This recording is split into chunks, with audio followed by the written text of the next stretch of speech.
There's a topic I wanted to discuss, which comes up in some of the metaphysical readings that you do. And I first came across it when I read this book, The Raw Material, The Law of One. There's 4 books in the series.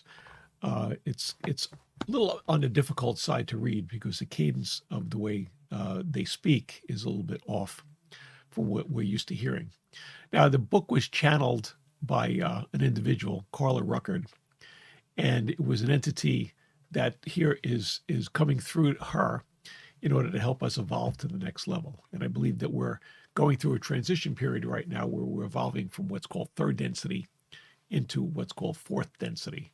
And in a future video, I'll go over what that exactly means. But essentially, in our current reality, we have to make a choice.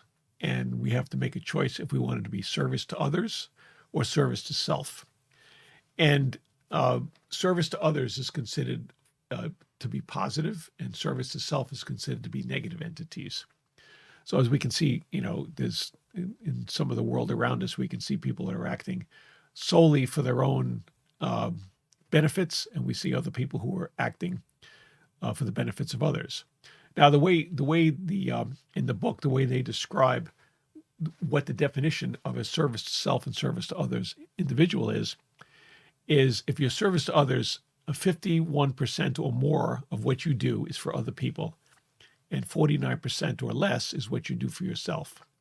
Service to self is considered about 95% of what you do is for yourself, and only 5% of what you do is for others.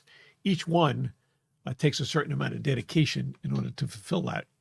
Those of us on the service to others path are usually up around 60 to 70% of what we're doing is for other people. And, very little is what we're doing for ourselves. But we need to make a choice. So you can either choose one or the other, or you can sit on the fence and be halfway between. When you go into a work situation, you can be service to yourself. And when you go into a home situation, you can be service to others, which is really not good because then you have to come and repeat the whole incarnations and the whole density all over again until you make that choice. Once you make that choice, then your whole life is basically to live that choice and to be able to show that that's in fact what you're doing. So if you have any questions on this or want me to explore it further, listen in the comments or send me a question or a comment from the website. And this is some of the topics that we go over in my classes. Tomorrow, I'll go over the difference between what third density means and what fourth density means and what all that stuff means.